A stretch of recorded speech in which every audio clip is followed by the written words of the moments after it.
할렐루야. 하나님의 크신 은혜와 사랑이 오늘 또 주일 예배에 참여하신 성도 여러분에게 함께 하시기를 기원합니다. 우리 삶의 가장 큰 기쁨은 하나님이 우리를 사랑하신다는 것입니다. 오늘 또 우리에게 주님을 예배하도록 인도하신 하나님께 감사합시다. 세상의 소식은 염려와 걱정을 주어 우리를 어둡게 하지만 하나님의 말씀은 우리에게 위로와 소망과 평안함과 기쁨을 줍니다. 오늘도 본문을 통해서 주시는 하나님의 은혜의 말씀을 듣는 복된 시간이 되시길 바랍니다. 여러분, 우리가 예수님을 모르는 사람들에게 예수님을 소개해야 한다면 어떻게 해야 될까요? 사도행전 오늘 본문에서 그 답을 찾을 수가 있습니다. 본문은 바울과 동행한 누가가 주후 62년경에 기술한 것입니다. 오늘 저는 오늘 본문을 중심으로 베드로가 예수님에 대해 전했던 내용을 알아보며 함께 은혜 나누길 원합니다. 첫 번째로 베드로는 예수님의 죽으심을 전했습니다. 오늘 본문 23절 읽어봅니다. 그가 하나님께서 정하신 뜻과 미리 아신 대로 내준 바 되었거늘 너희가 법 없는 자들의 손을 빌려 못 박아 죽였으나 이렇게 기록하고 있습니다. 예수님이 유대인의 모함을 받아 빌라도에게 사형 판결을 받으시고 십자가에서 죽임을 당하셨습니다. 하지만 예수님의 죽음은 사실상 하나님의 인류 구원의 계획 아래 놓여 있었습니다. 예수님의 죽음은 일반 사람들의 죽음처럼 통제할 수 없는 것이 아니라 자발적인 희생이었습니다. 예수님께서는 십자가의 죽음 전에 요한복음 10장 17절 이하에서 그 사실을 말씀해 주셨습니다. 말씀 볼까요? 내가 내 목숨을 버리는 것은 그것을 내가 다시 얻기 위함이니 이로 말미암아 아버지께서 나를 사랑하시는구나. 이를 내게서 빼앗는 자가 있는 것이 아니라 내가 스스로 버리노라. 나는 버릴 권세도 있고 다시 얻을 권세도 있으니 이 계명은 내 아버지에게서 받았노라 하시니라. 예수님께서는 분명히 요한복음 10장 17절에서 그 사실을 밝혔습니다. 예수님은 인류 구원을 위해서 스스로 목숨을 버리신 것입니다. 예수님께서는 또 마가복음 10장 45절에서 인자가 온 것은 섬김을 받으려 함이 아니라 도리어 섬기려 하고 자기 목숨을 많은 사람의 대속물로 주려 함이니라 라고 말씀했습니다. 대속물이라는 단어는 노예나 전종 포로를 자유롭게 석방시키기 위해서 치르는 몸값입니다. 예수님은 우리를 주의 노예로 사는 우리를 풀어서 자유케 하려고 자신의 목숨을 주셨습니다. 그래서 갈라디아서 1장 4절은 이렇게 말합니다. 그리스도께서 하나님 곧 우리 아버지의 뜻을 따라 이 악한 세대에서 우리를 건지시려고 우리 죄를 대속하기 위하여 자기 몸을 주셨으니 라고 말하고 있습니다. 예수님이 몸값을 지불하고 주의 종으로부터 우리를 구원하신 것입니다. 우리는 예수님을 믿어 하나님의 자녀가 되었고 그분의 백성이 되었습니다.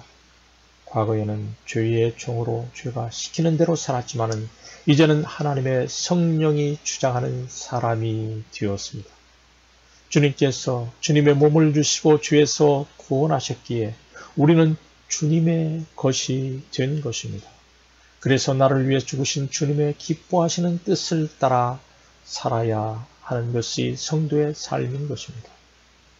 고린도전서 6장 19절 이하에서는 이렇게 말합니다. 너희 몸은 너희가 하나님께로부터 받은 바 너희 가운데 계신 성령의 전인 줄 알지 못하느냐. 너희는 너희 자신의 것이 아니라 값으로 산 것이 되었으니 그런즉 너희 몸으로 하나님께 영광을 돌리라 라고 말하고 있습니다. 사랑하는 여러분, 주님의 사랑을 받았으니 무엇을 하든지 하나님께 영광을 돌리며 주님의 기뻐하시는 뜻을 위해 사는 저와 여러분이 되시기를 바랍니다. 두 번째로 베드로는 예수님이 부활하셨음을 전하였습니다. 오늘 본문 이 사도행전 2장 24절을 보면은 하나님께서 그를 사망의 고통에서 풀어 살리셨으니 이는 그가 사망에 매여 있을 수 없었음이라 라고 말하고 있습니다. 예수님은 십자가 고난을 당하시기 전에 제자들에게 자신이 고난받고 다시 살아나실 것을 미리 말씀해 주셨습니다. 마태복음 20장 19절에 보면 그 사실이 나와 있어요. 읽어보겠습니다. 보라 우리가 예루살렘으로 올라가노니 인자가 대제사장들과 서기관들에게 넘겨지며 그들이 죽이기로 결의하고 이방인들에게 넘겨주어 그를 조롱하며 채찍질하며 십자가에 못 박게 할 것이나 제3일에 살아나리라 이렇게 기록되어 있습니다. 예수님은 자신의 말씀대로 다시 사셔서 제자들과 500여 형제들에게 부활하신 자신을 보여주셨습니다. 예수님은 부활을 통하여 죽으시기 전에 제자들에게 하신 말씀이 모두 틀리지 않았음을 입증하셨던 것입니다. 예수님은 사망 권세를 이기시고 부활하심으로 하나님의 아들 되심도 확인되셨습니다. 더 놀라운 것은 예수님이 부활의 첫 열매가 되셨다는 것입니다. 성경 로마서 8장 11절은 예수님을 믿는 사람은 예수님처럼 부활하게 될 것이라고 말합니다. 한번 로마서 8장 11절 보겠습니다. 예수를 죽은 자 가운데서 살리신 이의 영이 너희 안에 거하시면 그리스도 예수를 죽은 자 가운데서 살리신 이가 너희 안에 거하시는 그 영으로 말미암아 너희 죽을 몸도 살리시리라 이렇게 기록되어 있습니다. 예수님이 부활하심으로 예수님을 믿는 우리 역시 부활하게 되리라는 소망을 갖게 되었다는 말입니다. 당시 종교 지도자들 바리새인과 서기관들은 종교적 기득권과 이익을 유지하려고 예수님의 부활을 부정하였습니다. 예수님의 부활 소식을 전하지 못하게 했습니다. 부활을 전하는 제자들을 불쾌하게 생각하고 싫어했습니다. 그래서 그들을 감옥에 파두었습니다. 제자들은 투옥에도 불구하고 목숨을 아끼지 않고 부활의 복음을 전하였던 것입니다. 예수님이 십자가에서 죽으실 때 무서워 숨어있던 제자들은 예수님의 부활을 목격한 이후에 목숨을 걸고 예수님의 부활을 전하였던 것입니다. 성경을 보면 부활의 말씀을 듣고 백성 중에 믿는 자가 5,000명이나 되었다고 사도행전 4장 4절은 전하고 있습니다. 기독교 2000년 역사는 부활 소식을 전하는 순교의 역사입니다. 당시 종교 지도자들이 불법과 거짓을 일삼으며 부활 사실을 감추려 하였지만 부활의 복음은 목숨을 걸고 부활을 전한 제자들을 통해서 오늘날까지 전해지고 있는 것입니다. 예수님은 요한복음 11장 25절 이하에서 부활에 대해서 말씀하셨습니다. 예수님께서 한번 말씀하신 부활에 대한 내용을 한번 읽어보죠. 예수님께서 이르시되 나는 부활이요 생명이니 나를 믿는 자는 죽어도 살겠고 무릇 살아서 나를 믿는 자는 영원히 죽지 아니하리니 내가 이것을 믿느냐? 라고 말씀하셨습니다. 사도 바울은 로마서에서 예수님은 부활하심으로 죽은 자의 주님도 되시고 산 자의 주님도 되셨다고 로마서 14장 9절에서 말씀했습니다. 사랑하는 여러분, 부활신앙을 가지고 베드로처럼 예수님의 부활을 전하며 사는 저와 여러분이 되시기를 바랍니다. 세 번째로 베드로는 예수님의 승천을 전하였습니다. 부활하신 예수님은 40일 동안 이 세상에 계시며 500여 형제들에게 자신을 보이신 후 많은 사람이 보는 앞에서 하늘로 올라가셨습니다. 사도행전 1장 8절 이하에서는 그 사실을 이렇게 전하고 있습니다. 오직 성령이 너희에게 임하시면 너희가 권능을 받고 예루살렘과 온 유대와 사마리아와 땅끝까지 이르러 내 증인이 되리라 하시니라. 이 말씀을 마치시고 그들이 보는데 올려져 하시니 구름이 그를 가리어 보이지 않게 하더라. 이렇게 기록되어 있습니다. 그리고 본문 2장 35절에서는 예수님이 승천하셔서 하나님 보좌 우편에 앉아 계신다고 전합니다. 하나님께서는 대속의 죽음을 죽으시고 부활하신 예수님을 지극히 높여 주셨습니다. 성부 하나님께서 부활 승천하신 예수 그리스도께 권세를 주셔서 천사들과 권세들과 능력들도 그에게 복종케 하셨다고 성경은 말하고 있습니다. 베드로전서 3장 22절 한번 볼까요? 그는 하늘에 오르사 하나님 우편에 계시니 천사들과 권세들과 능력들이 그에게 복종하느니라. 이렇게 되어 있습니다. 또 에베소서 1장 22절은 또 만물을 그의 발 아래에 복종하게 하시고 그를 만물 위에 교회의 머리로 삼으셨느니라. 이렇게 말하고 있습니다. 예수님은 승천하셔서 하나님의 보좌 우편에 앉아 계시며 교회의 머리가 되어주시고 만물을 다스리고 계심을 믿으시기 바랍니다. 오늘 본문 33절은 예수님께서 성부 하나님께 성령을 받아 제자들에게 부어주셨다고 말하고 있습니다. 오순절 마가다락방에서 제자들에게 임한 성령님은 오늘날도 우리가 예수님을 그리스도로 믿는 우리에게 함께 하시며 우리가 믿음 안에 살 수 있도록 도와주고 계십니다. 성령님의 역사 없이는 예수님을 그리스도로 고백할 수가 없습니다. 성령님은 우리를 위로하시고 변호해 주시고 대언해 주시는 분이십니다. 성령님은 우리를 거룩하게 하시며 죄악에서 우리를 보호해 주시는 분이십니다.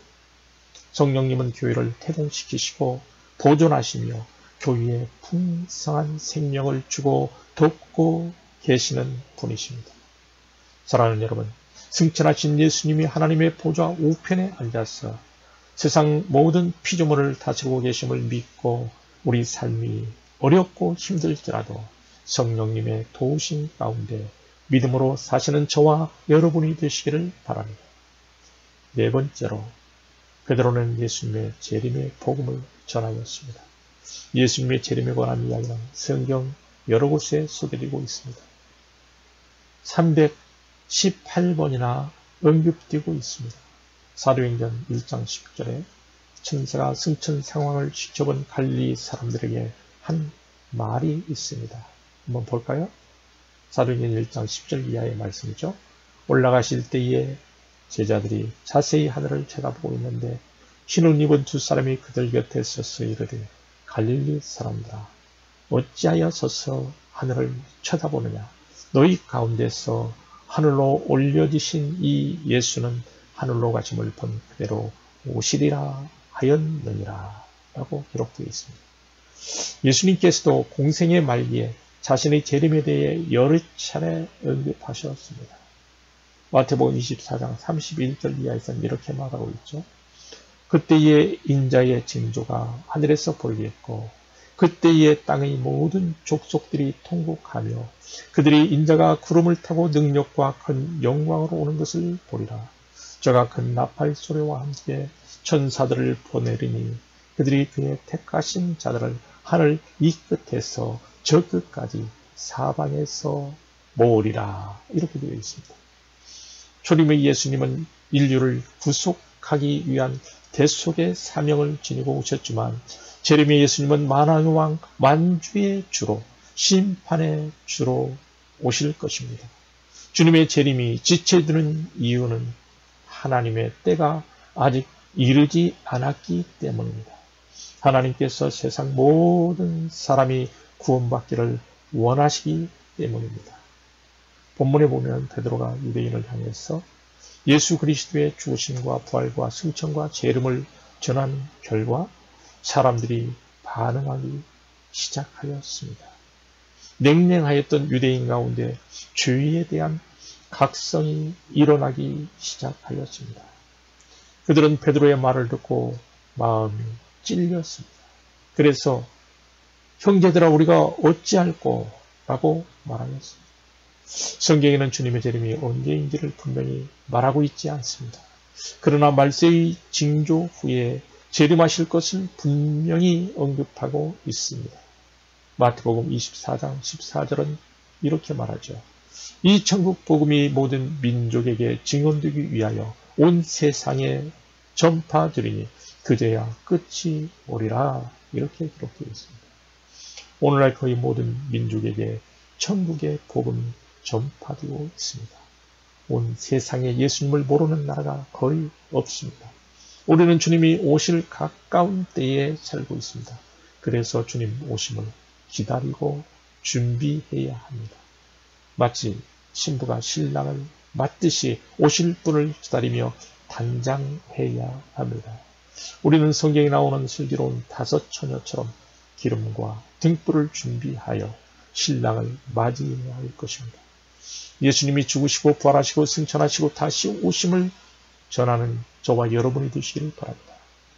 사랑하는 여러분, 누구든지 복음을 듣고 마음이 열리면 자신이 죄인이란 사실을 깨닫게 됩니다.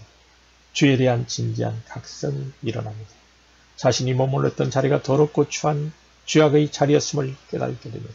죄를 깨달은 사람은 결코 그 자리에 머물러 있을 수 없습니다.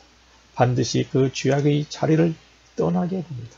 오늘 본문 38절에서 사도 베드로는 이렇게 말합니다. 너희가 회개하여 각각 예수 그리스도의 이름으로 세례를 받고 그 죄사함을 받으라. 그리하면 성령의 선물을 받으리니 라고 기록되어 있습니다. 회개는 자신이 걸어왔던 잘못된 길에서 돌아서는 것입니다.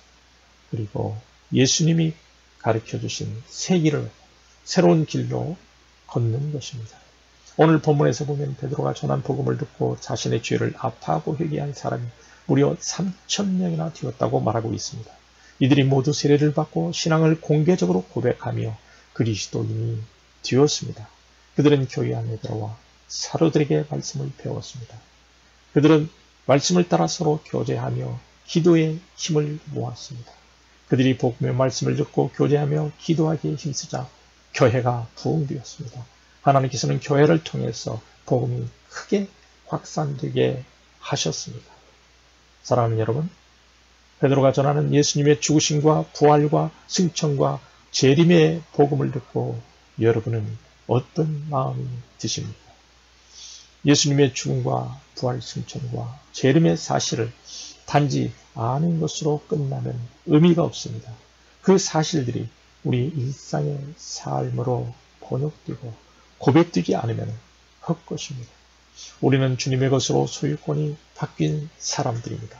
먹고 마시고 무엇을 하든지 주님을 위해서 살고 그분의 영광을 위해서 살아야 합니다. 썩지 않고 더럽지 않고 쇠하지 아니하는 유업을 상속받는 거룩한 백성으로 살아가다가 주님 다시 오실 때 모두 들림받는 주님의 신부들이 되시기를 축원합니다.